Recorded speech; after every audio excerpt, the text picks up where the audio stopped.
a song. I'm going to start this off because we have a wedding that's about to occur, right? Yes, sir. And what's the opposite of a wedding? Divorce? A divorce. And what happens? What happens if you can't afford a divorce? Just A funeral. I don't know where I'm going with this yet, folks. Just bear with me. This song has nothing to do with any of that.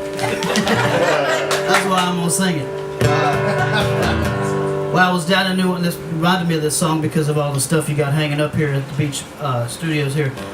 When I was down there one time, I was playing a show, and everybody got up and walked out of the bar on me at the exact same time in the middle of one of my songs. And I almost thought maybe I'd done something, wrong or something. But I noticed they were all standing outside, so I put down my guitar and I walked outside to see what was going on, and I realized that in New Orleans a school bus had pulled up, but it wasn't the kind that you put your kids on and give them a high five and a lunchbox. This was the kind of school bus that hippies buy and turn into a party bus. You know what I'm talking about? Yeah.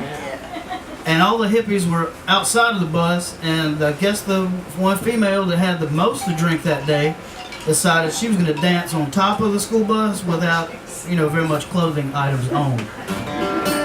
And she was making a lot of money doing that. And I thought, man, where am I going to get a school bus at?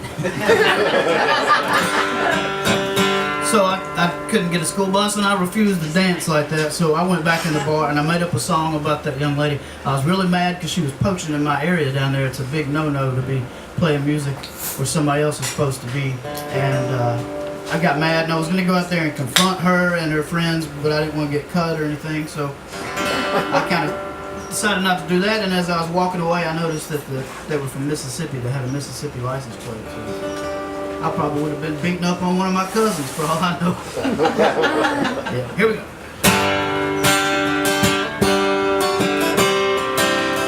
This is what I imagine her life being like before she got on that trip to New Orleans. I debuted this on Tom Shepard's Redneck Yacht Club show.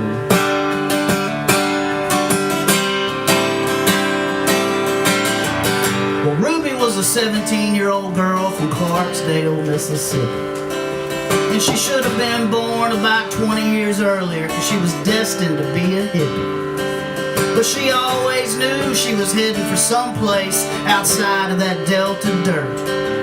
Yeah, but up until now, the only star she found was the one on her McDonald's t-shirt.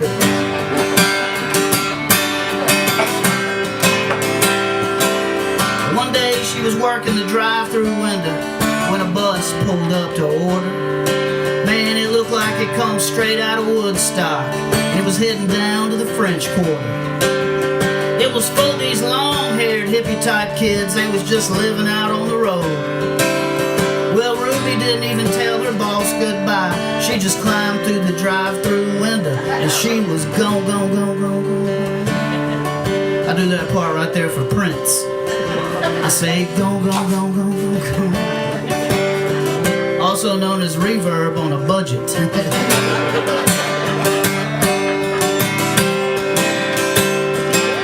When they got into Louisiana, they was running low on gasoline. So they pulled over to a truck stop parking lot, to try to turn their blues into green. Well, they played their guitars for tips for a while, but it didn't seem to make a lot of cash. Until Ruby climbed up on the top of that bus and proceeded to shake her. Yeah, you know what I was about to say. But I'm not going to say that word on this radio, because this is family entertainment. And they'd kick my ass if I said it. She wouldn't hold nothing back. She knew how to make it pop. Shaking her can to Jack and Diane, baby got back with a halter top. She might have been a one-trick pony, but Lord, that horse can win. When it came to making money, she was a hard twerking American. God bless Miley Cyrus. God bless Kim Kardashian and her new mama, Caitlyn Jenner.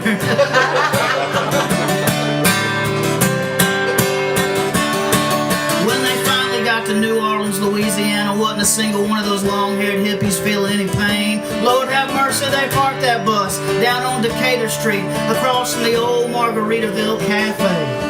But they spent all their money on that winky, winky, winky drink, and they knew they had to hatch a new plan. So Ruby climbed up on the top of that bus and did the whole dang thing again, this time with a friend, and a cardboard sign that said, "Show us the money, we'll show you the booty." That's original. You'll never see Taylor Swift with a sign like that. And if you did, Kanye West would probably snatch it from her and tell her that he came up with that idea, and they both sell a ton of records and have way more money than Davy Crockett. And I'm talking about the pre-Alamo Davy Crockett, not the post-Alamo Davy Crockett, and definitely not the Alamo movie with Billy Bob Thornton in it, Davy Crockett. I'm talking about the rich one that Forrest Gump was talking about in the movie that I never really understood the point to in the first damn place. Which is what brings me back to the point. If you ain't got no money, you better be able to play the guitar or have you a 401k with a back burner type investment strategy plan that's going to get you out of the poorhouse if that thing tanks. Because we're in a tough spot right now, America. Get yourself a can of V8 chili. Sit down and listen to some good music on Radio A1A, Eric Baben's show, or learn how to dance in your underwear on the top of a school bus in New Orleans, Louisiana. That's the alternative to alternative. She wasn't holding nothing back. She knew how to make it pop pop. Shaking her can to Jack and Diane. Baby got back with a halter top. She might have been a one-trick pony, but Lord, that horse can win. When it came to making money, she was a hard twerking American. Y'all feel like singing out there with me today? Sure. We're gonna take a little trip to John Mellencamp's backyard and steal his stuff. You know what to do. I got faith in you. Help me out. He said, "Oh yeah, life goes on long after the thrill of living is gone." Oh yeah, they sing it, life goes on long after the thrill of living is gone. A little ditty about Jack and Diane, two American kids growing up to be a hard twerking American. Hey, thank you very much.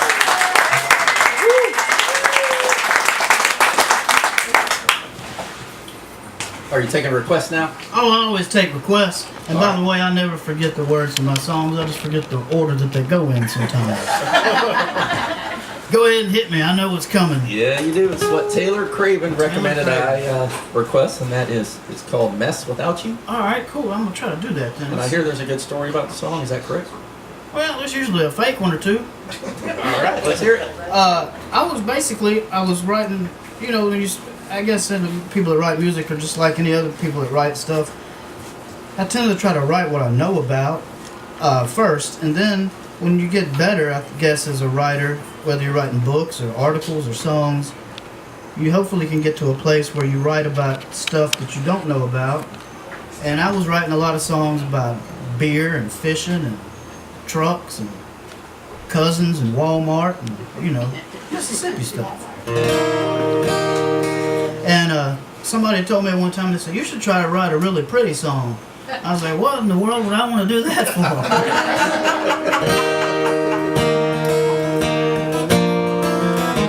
And I'm trying to remember how it goes. But so I sat down one day and I was like, man, I'm going to try to do something different.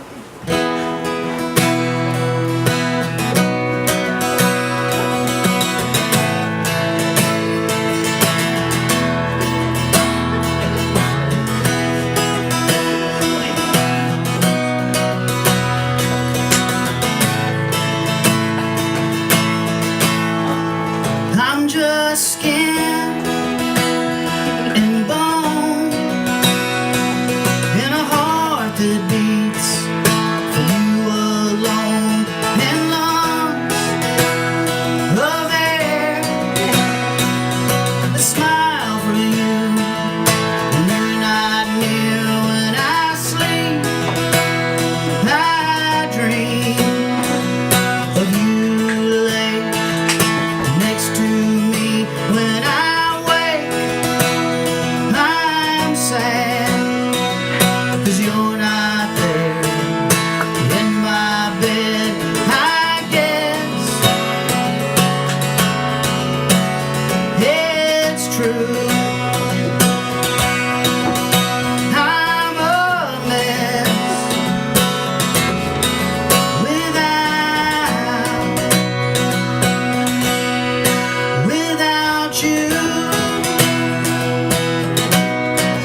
this song, but it ain't true, so I'll try to finish it up.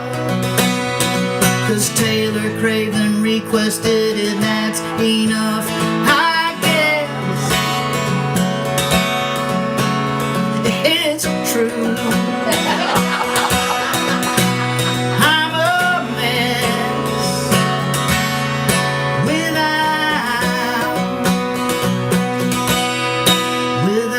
you.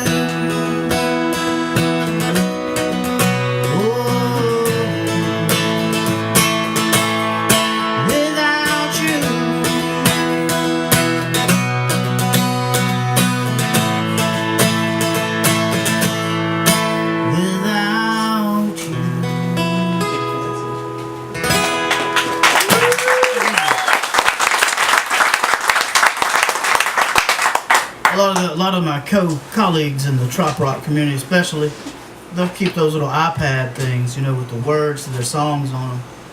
And I got nothing against that.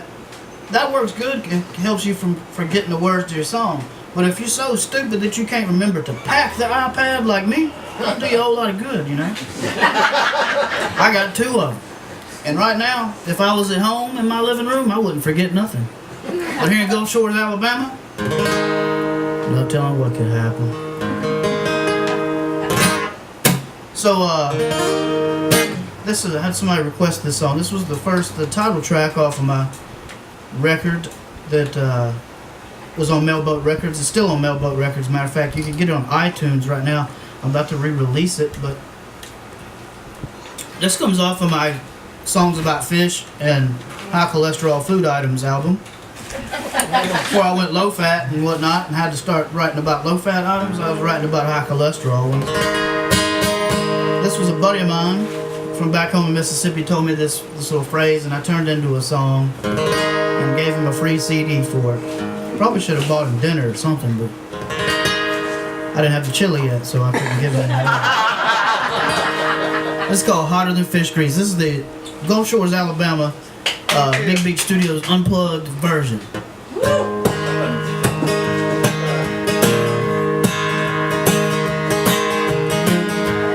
If you close your eyes, or if you drink that little drink that Eric made up in enough amounts, right about now you probably hear a fiddle tuning up. But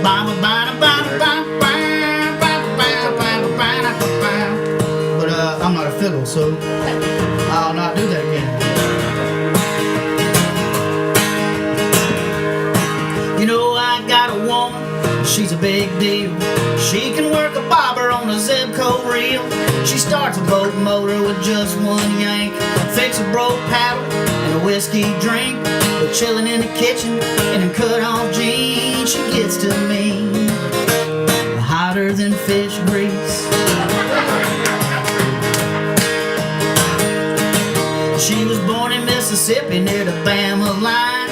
Learned to fry brim in mama's cast iron. She starts with a batter and a paper sack, and she shakes up them fillets and lays them flat. When the skillet gets popping, I can hardly breathe. She gets to me hotter than fish grease. She's my woman and I'm her man. She cooks up my lovin' in a frying pan, standing in the kitchen with a smile and 2 bare feet, serving up heaven on a paper plate. When supper time comes, I can hardly wait. Yeah, there's just something about that woman's recipe, gets me hotter than fish grease. This song did not work very well for me in Boston, Massachusetts. They're like, what's a greasy fish? And I was like, what's the keys to a car?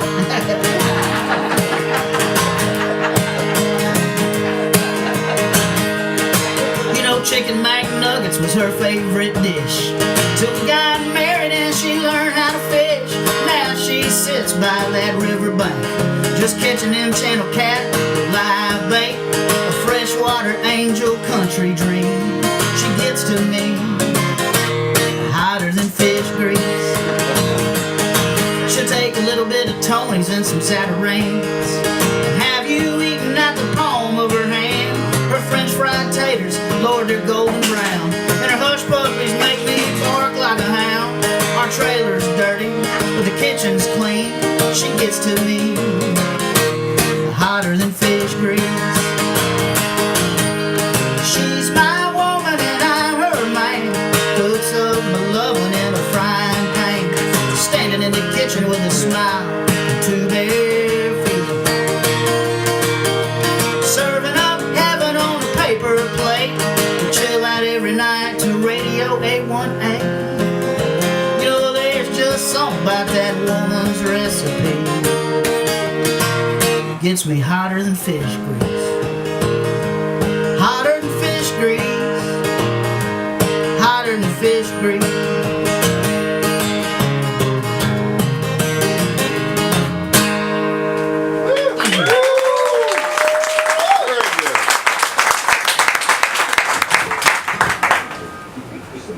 We'll do this little song. This thank you. Thanks for honking your horn back there. Told her to stay in the truck. Just kidding.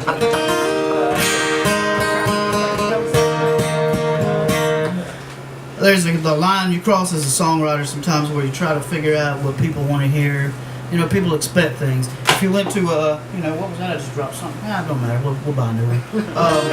If you went to a big, like, David Allen Coe concert, or you went to a Willie Nelson concert, and you found out that night that Willie Nelson was just going to be singing songs in Japanese to an electric piano, and he wasn't going to do any of his hit songs at all, and he was going to wear a dress, you'd probably be like, what is this? This is a bunch of garbage, man. You know, I didn't pay to hear this. So you get this line as a songwriter that you have to cross. And I crossed it the other day, and I wrote a song about a lot of things that would trouble me, not only as a Mississippian, but as an American and as a police officer. And I wrote this before things got really, really bad, because we were having a lot of debates in my hometown, in my state rather, about our state flag in Mississippi. And, you know, one side wants to keep it, one side doesn't want to keep it, and I'm just trying to sell CDs and chili. I honestly don't really have an opinion either way on that. I think our problems are deeper than a flag. I don't know how to fix them. But I wrote this song about that, and as things started getting worse out there, it kind of came to a head. So I'm going to do this first time I've ever done it in Alabama.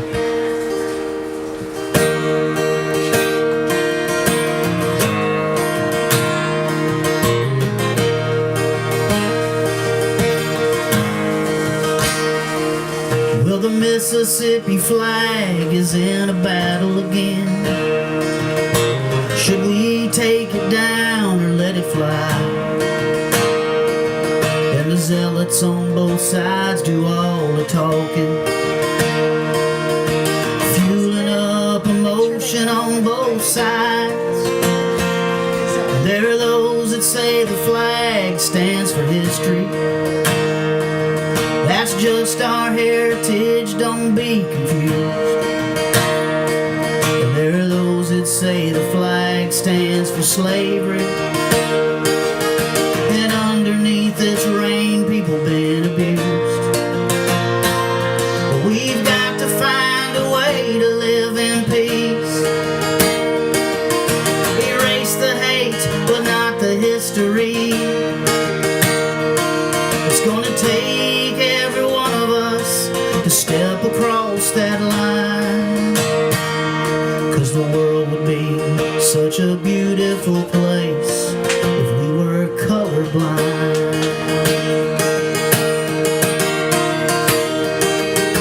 Take a trip up to Ferguson, Missouri. Black Lives Matter painted on a sign. And across the street from a group of scared policemen, and everybody watching on prime time. Yeah, we've got to find a way to live in peace. Erase the hate, but not the history. It's gonna take every one of us to step across that line. Such a beautiful place if we were colorblind.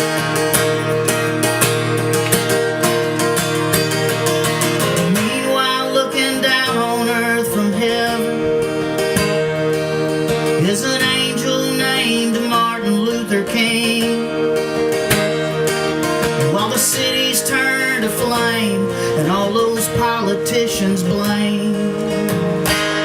We're moving even farther away from his dream. We've got to find a way to live in peace. Erase the hate, but not the history. It's gonna take every one of us to step across that line. 'Cause the world would be such a beautiful place if we were colorblind.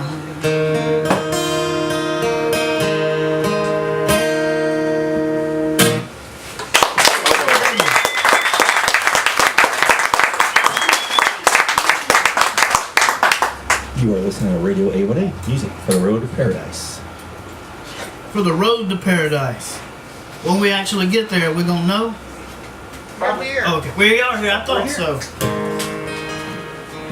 I had a dream one night that I was at a Van Morrison concert, and he got mad at me because I stole one of his songs. And right before he punched me in the face with them brass knuckles that them old gangster guys wear back in Chicago, I pulled out one of them slapjacks out of my back pocket, and I hit him across the head with it, and he went down, but he didn't get knocked out, and he came back up and he said, "That's a real good song." And I couldn't remember what the song was that I ripped off from him in my dream, but I imagine if I was able to remember it, I probably would have a really good tune there. So I had to write a song about, I decided to write a song about that dream, and that didn't work out, but by then I figured out what it was that I was dreaming about, and so here's that song. Thanks for bearing with me, guys. Sometimes it's a little bit of a circus, you know. It's like kind of like a roller coaster. My apologies to Van Morrison for ripping off Brown Eyed Girl riff on this, but this is also a brand new song. First time in Alabama I've played this. Made me think of this song being here at this wonderful place right now. Kind of like being on your own imaginary island, right?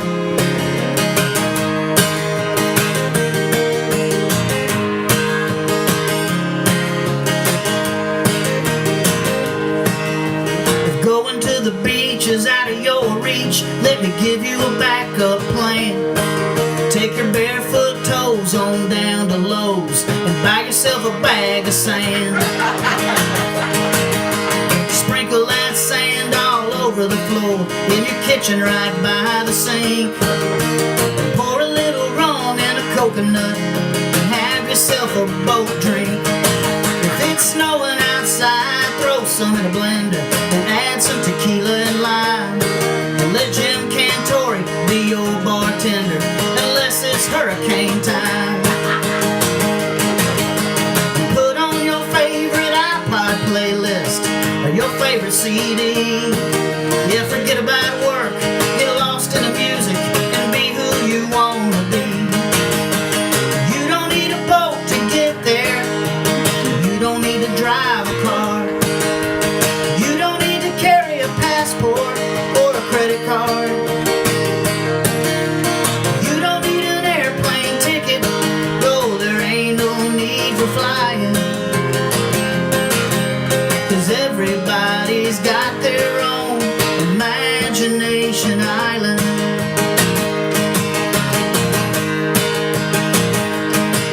Well, I was sitting at work watching that clock, waiting on 5 p.m. I was drowning in paper and cussing a stapler, wishing I was fishing again. So I stopped by the store on my way home, straight to the frozen foods. I bought some margarita mix and a bag of fish sticks and a case of land shark brew. You know, you don't need a boat to get there. You ain't gotta drive no car. You don't need to carry a passport or a credit card. You don't need an airplane ticket. Oh, there ain't no need for flying. 'Cause everybody's got their own imagination island.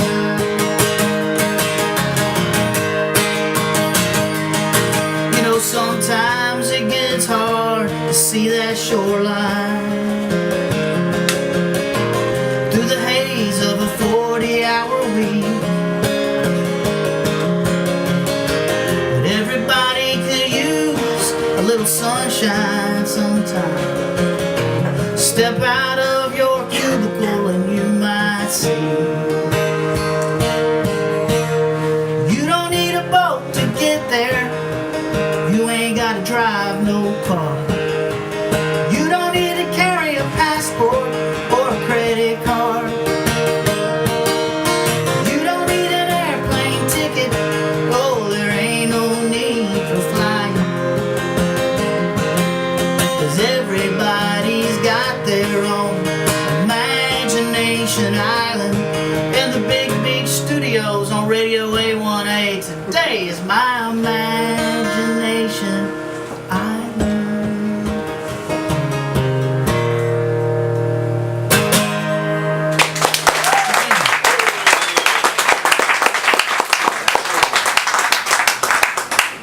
You got something cool to say, Eric? You look like you had something really cool to say. Hi, this is Eric David with nothing really cool to say. Nothing cool to say. I was just checking the sound, Oh, is it adjusting it okay? a little bit. Is it good? It's outstanding. Is it? That's great, man.